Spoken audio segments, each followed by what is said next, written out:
ಏನೇ ನೋವಾದ್ರೂ ಅಕ್ಕನಿಂದನೇ ಆಗಿದೆ ಅನ್ನೋ ಸ್ಥಿತಿಗೆ ಅಕ್ಕ ತಂಗಿರ ಸಂಬಂಧ ಬಂದ್ಬಿಟ್ಟಿದೆ.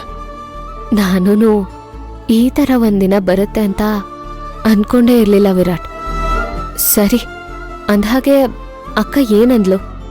ಅದಕ್ಕೆ ನಾಮಕರಣಕ್ಕೆ ಬಂದಿರೋ ಗಿಫ್ಟ್ನ ನೋಡ್ತಾ ಇದ್ರು. ಅದೇ ಸಮಯಕ್ಕೆ ನಾನು ಮಗುಗೆ ತಗೊಂಬಂದಿರೋ ಸರನ ಕೊಡಕ್ ಹೋದೆ. ನೀವ್ ಯಾಕೆ ಹೋದ್ರಿ? ಆಗಿದ್ದ ಗಲಾಟೆನ ಮನ್ಸಲ್ಲಿಟ್ಕೊಂಡು ಎಷ್ಟು ದಿವಸ ಸಾಧಿಸ್ಬೇಕು? ಇಷ್ಟಕ್ಕೂ ಅವ್ರು ಯಾರೂ ಅಲ್ವಲ್ಲ. ಇದನ್ನ ನಾನು ನೀವು ಅನ್ಕೊಂಡ್ರೆ ಸಾಕಾಗಲ್ಲ, ಅಕ್ಕನೂ ಅನ್ಕೋಬೇಕು ಅಲ್ವಾ? ಹೋಗ್ಲಿ ಬಿಡಿ, ಅದಕ್ಕೆ ಇನ್ನೂ ಡಿಸ್ಟರ್ಬ್ ಆಗಿದ್ದಾರೆ. ನಾನೇ ಹೋಗ್ಬಿಟ್ಟು ತಪ್ಪು ಮಾಡಿದೆ ಅಷ್ಟೆ. ತಪ್ಪು ನೀವ್ ಮಾಡಿರೋದಲ್ಲ, ನನ್ನಿಂದ ಆಗಿದೆ ಅಂದ್ಮೇಲೆ ಅಕ್ಕ ನನ್ ಮೇಲ್ ಕೋಪ ಮಾಡ್ಕೋಬೇಕು, ನಿಮ್ಮೇಲಲ್ಲ.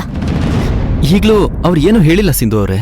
ಅವಳು ಏನ್ ಹೇಳಿರ್ತಾಳೆ ಅಂತ ನನಗ್ ಚೆನ್ನಾಗ್ ಗೊತ್ತು. ಸಿಂಧುನೇ ನಿಮಗೆ ಸರ ಕೊಟ್ಪ ಅಂತ ಕಳ್ಸಿದ್ಲಾ? ಹೀಗೆಲ್ಲ ಮಾಡಿದ್ರೆ ನಾನು ಅವಳನ್ನ ಕ್ಷಮಿಸ್ತೀನಿ ಅಂತ ಅನ್ಕೊಂಡ್ಬಿಟ್ಟಿದಾಳ ಅಂತ ಕೇಳಿರ್ತಾಳೆ. ಸಿಂಧು ಅವರೇ, ನಿಮ್ಮಷ್ಟು ಒಬ್ಬ ವ್ಯಕ್ತಿನ ಅರ್ಥ ಮಾಡ್ಕೊಳ್ಳೋಕ್ಕೆ ಸಾಧ್ಯನೇ ಇಲ್ಲ ಬಿಡಿ. ಅವರು ಖುಷಿಯಲ್ಲಿ, ದುಃಖದಲ್ಲಿ, ಕೋಪದಲ್ಲಿ ಹೇಗಿರ್ತಾರೆ ಅಂತ, ಏನ್ ಮಾತಾಡ್ತಾರೆ ಅಂತ ನಿಮಗೆ ಚೆನ್ನಾಗಿ ಗೊತ್ತಾಗ್ಬಿಟ್ಟಿದೆ. ನಿಮಗ್ ಕೋಪ ಬರ್ತಿಲ್ವಾ? ಅದಕ್ಕೆ ಇದ್ದಿದ್ ನೋಡಿ ನಾನು ಕೋಪ ಮಾಡ್ಕೊಂಡಿದ್ದಿದ್ರೆ ಅಷ್ಟೇ ನನ್ನ ಕತೆ. ಅದಕ್ಕೆ ಅವ್ರ ಮನ್ಸಿಗೆ ಯಾವಾಗ ಸರಿ ಹೋಗುತ್ತೋ, ಯಾವಾಗ ಬದಲಾಗುತ್ತೋ ಆವತ್ತೇ ಈ ಸರ ಹಾಕೋಣ ಅಂತ ಬಂದ್ಬಿಟ್ಟೆ. ಯಾಕೆ ಅವಳಿಗೆ ನನ್ ಮೇಲೆ ಇಷ್ಟೊಂದು ಕೋಪ ವಿರಾಟ್? ಅಲ್ಲ, ಅವಳು ಯಾಕೆ ಪ್ರತಿಯೊಂದು ವಿಷಯದಲ್ಲೂ ನನ್ನ ತಪ್ಪಾಗಿ ತಿಳ್ಕೊತಿದ್ದಾಳೆ? ನನ್ನನ್ ಬಿಡಿ, ನಿಮ್ಮನ್ನ ಹೀಗ್ ನಡೆಸ್ಕೊಳ್ಳೋದು ನನಗ್ ತಡ್ಕೊಳಕ್ಕಾಗಲ್ಲ. ನಾನು ಈಗ್ಲೇ ಹೋಗಿ ಅಕ್ಕನ ಹತ್ರ ಮಾತಾಡ್ತೀನಿ. ಬೇಡ ಸಿಂಧು ಅವರೇ, ನನಗೆ ಬೇಜಾರು ಕೋಪ ಏನೂ ಇಲ್ಲ ಅಂದಮೇಲೆ ನೀವ್ ಯಾಕೆ ಹೋಗಿ ಕೇಳಬೇಕು? ನಿಜ ಹೇಳಿ, ನಿಮಗೆ ನನ್ನ ಅಕ್ಕ ಹೀಗ್ ಮಾಡಿದ್ಲು, ಸಿಂಧುನ ಪ್ರೀತಿ ಮಾಡಿದ್ದಕ್ಕೆ ಈ ಮನೇಲಿ ಹೀಗಾಗ್ತಿದೆ ಅಂತ ನಿಮಗ್ ನನ್ ಮೇಲೆ ಕೋಪನೇ ಬರ್ತಿಲ್ವಾ? ಇಲ್ಲ, ಫಸ್ಟ್ ಆಫ್ ಆಲ್ ನಿಮ್ಮಿಂದ ಏನೂ ತಪ್ಪಾಗಿಲ್ಲ. ಒಂದ್ ವೇಳೆ ನೀವಿಬ್ರು ಅಕ್ಕ ತಂಗಿರು ಅನ್ನೋ ಕಾರಣಕ್ಕೆ ನಾನು ಕೋಪ ಮಾಡ್ಕೊಳ್ಳೋದೇ ಇನ್ನೊಂದ್ಸಲ ಹೇಳಿ. ಅದೇ ಹೇಳಿದ್ನಲ್ಲ, ನಿಮ್ಮ ಮೇಲೆ ಕೋಪ ಬರೋದಕ್ಕೆ ಸಾಧ್ಯನೇ ಇಲ್ಲ. ಯಾಕಂದ್ರೆ ನೀವು ಯಾವ ವಿಷಯನೂ ಯೋಚನೆ ಮಾಡದೆ ಮಾಡೋದಕ್ಕೆ ಸಾಧ್ಯನೇ ಇಲ್ಲ. ಅದ್ರ ಹಿಂದೆ ಒಂದು ಕಾರಣ ಇದ್ದೇ ಇರುತ್ತೆ ಅಂತ. ಇಷ್ಟು ಸಾಕು ನನಗೆ.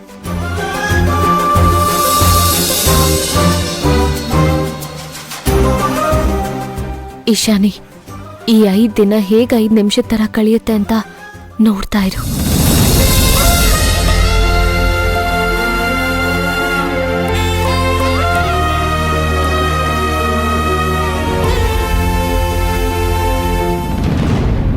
ಇನ್ನು ನಾನು ಇಲ್ಲೇ ಇದ್ರೆ ಸಿಂಧು ಮಹಾತ್ಮೆ ಅಂತ ದೊಡ್ಡ ಹರಿಕತೆನೆ ಶುರು ಮಾಡ್ಬಿಡ್ತಾನೆ. ಮೊದಲು ನಾನು ಇಲ್ಲಿಂದ ಹೋಗ್ಬೇಕು. ಭಾವನೆ, ನಿಂತ್ಕೋ. ನೀನು ಮನ್ಸಿಗೆ ಬಂದಾಗ ಮಾತಾಡ್ಬಿಟ್ಟ ತಕ್ಷಣ ನಾನು ಸುಮ್ಮನೆ ಎದ್ಬಿಡ್ತೀನಿ ಅಂತ ಅನ್ಕೋಬೇಡ. ಯಾಕೆ ಭಾವನಿ, ಇತ್ತೀಚೆಗೆ ನೀನು ನಿನ್ಗಿಷ್ಟ ಬಂದ ಹಾಗೆ ಮಾತಾಡ್ತಾ ಇದೀಯಾ? ಆಗಿದ್ದೆಲ್ಲ ಗೊತ್ತಿದ್ದು ಸುಮ್ಮನೆ ಮಾತಾಡ್ಬೇಡ ಅಥರ್ವ. ಸಿಂಧು ನಮಗ್ ಮದ್ವೆ ಮಾಡಿಸಿದಾಳೆ ಅನ್ನೋ ಒಂದೇ ಒಂದು ಕಾರಣಕ್ಕೋಸ್ಕರ ಇಷ್ಟು ದಿನ ಅವಳು ಹೇಳಿದ ಮಾತನ್ನ ಕೇಳ್ಕೊಂಡು ಸುಮ್ಮನೆ ಇದ್ದೆ. ನೋಡ್ ಭಾವನಿ, ನಿನ್ ವಿಷಯ 1000 ಇರ್ಲಿ, ನನ್ನ ತಮ್ಮನ್ಗೆ ಅವಮಾನ ಮಾಡೋದಕ್ಕೆ ನೀನ್ ಯಾರು?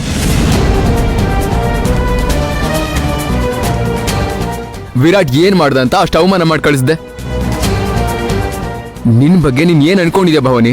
ಇಷ್ಟು ದಿನ ನಿನ್ ಹೆಂಡತಿ ಅಂತ ಅನ್ಕೊಂಡಿದ್ದೆ.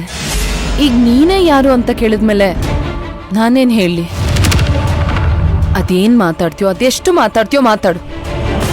ಮುಂಚಿನ ತರ ನಿನ್ ಮಾತಿಗೆ ಬೇಜಾರ್ ಮಾಡ್ಕೊಂಡು ಬಾತ್ರೂಮ್ಗೆ ಹೋಗಿ ನೀರ್ ಬಿಟ್ಕೊಂಡು ಮನ್ಸಿಗೆ ಸಮಾಧಾನ ಆಗೋವರೆಗೂ ಅಳ್ತಿದ್ಲಲ್ಲ ಆ ಭವಾನಿ, ಅವಳು ಯಾವತ್ತೋ ಸತ್ ಹೋದ್ಲು. ನೀನಲ್ಲ, ನೀನು ನಮ್ ಸಂಬಂಧನ ಸಾಯಿಸ್ತಾ ಇದೀಯಾ. ನನ್ ತಮ್ಮ ನನ್ನ ಮಗಳಿಗೆ ಪ್ರೀತಿಯಿಂದ ಸರ ಕೊಡಕ್ ಬಂದ್ರೆ ಯಾಕೆ ಬೇಡ ಅಂದೆ ನೀನು? ಇದರಿಂದ ನಿನ್ಗೇನ್ ಸಮಸ್ಯೆ? ನನಗೆ ನಿನ್ ತರ ಸಹಾಯ ಮಾಡಿದವ್ರನ್ನ, ಕಷ್ಟದಲ್ಲಿ ಕೈ ಹಿಡಿದವ್ರನ್ನ ದುರಹಂಕಾರದಲ್ಲಿ ನಡ್ಸ್ಕೊಳಕ್ ಬರಲ್ಲ. ಅದ್ರಲ್ಲೂ ನನ್ನ ತಮ್ಮನ್ನ ನನಗಿಂತ 2 ಅಡಿ ಎತ್ತರದಲ್ಲೇ ನೋಡ್ತೀನಿ. ಯಾಕಂದ್ರೆ ಅದು ಅವನಲ್ಲಿರೋ ಒಳ್ಳೆ ಗುಣ. ನಾನ್ ಮಾತಾಡ್ತಾ ಇರೋದು ನಿನ್ ತಮ್ಮನ್ ಬಗ್ಗೆ ಅಲ್ಲ, ಅವನ್ ಹೆಂಡತಿ ಬಗ್ಗೆ. ಭವಾನಿ, ಇಷ್ಟು ವರ್ಟಾಗಿ ಮಾತಾಡ್ಬೇಕಿರೋದು ನೀನಲ್ಲ, ನನ್ನ ತಮ್ಮ ವಿರಾಟ್. ನೀನು ನನ್ನ ತಮ್ಮಂಗೆ ಅವಮಾನ ಮಾಡಿದ್ರು ಅವನು ಸುಮ್ಮನೆ ನಿಂತ್ಕೊಂಡಿದ್ದ.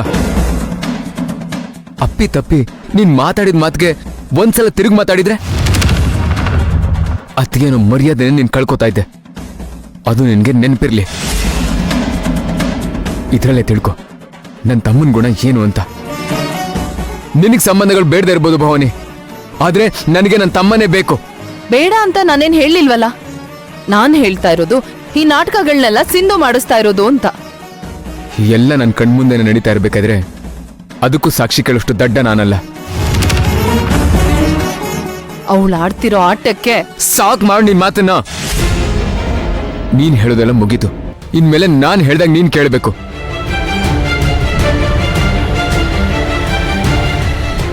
ಈಗ್ಲೇ ವಿರಾಟ್ ಹತ್ರ ಹೋಗಿ ನೀನ್ ಮಾಡಿದ ತಪ್ಪಿಗೆ ಕ್ಷಮೆ ಕೇಳು. ಕೇಳಿಸ್ತು ತಾನೆ? ಹೋಗು ಅಂದೆ.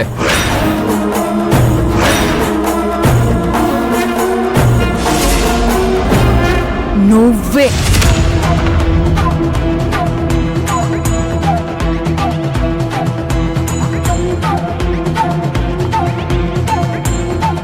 ಸಿಂಧು, ಸಿಂಧು, ಬಾರೆ ಆಚೆ.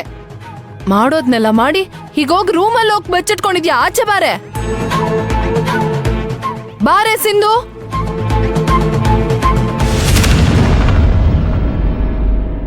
ಏಯ್, ಏನೇ ಅನ್ಕೊಂಡಿದ್ಯಾ ನೀನು? ಹ,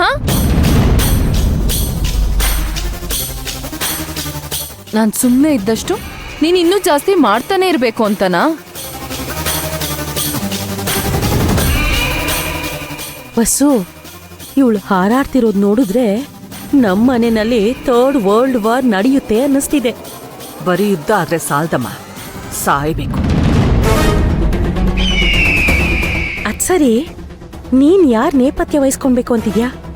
ನಾನು ಯಾರ ಪರಾನೂ ಇಲ್ಲ. ಆಯುಧನ್ ಮಾತ್ರ ಅವ್ರ ಕಡೆ ಬೀಸೋದಷ್ಟೇ ನನ್ನ ಕೆಲಸ. ಅಕ್ಕ, ನಾನೀಗ ಏನ್ ಮಾಡ್ದೆ ಅಂತ ಅಷ್ಟೊಂದು ಕೋಪ ಮಾಡ್ಕೊಂಡಿದ್ಯಾ? ಅದನ್ನು ನನ್ ಬಾಯಲ್ಲೇ ಕೇಳ್ಬೇಕಾ? ಸಿಂಧು, ನೀನು ಅವಳ ಮಾತಿಗೆ ತಲೆ ಕೆಡ್ಸ್ಕೋಬೇಡ. ಅಥರ್ವ, ನೀನು ನನ್ ಗಂಡ. ಆ ಪ್ರಜ್ಞೆ ಇರೋದಕ್ಕೆ ಇನ್ನು ನಿನ್ ಮೇಲೆ ಕೈ ಮಾಡದೇ ಇರೋದು.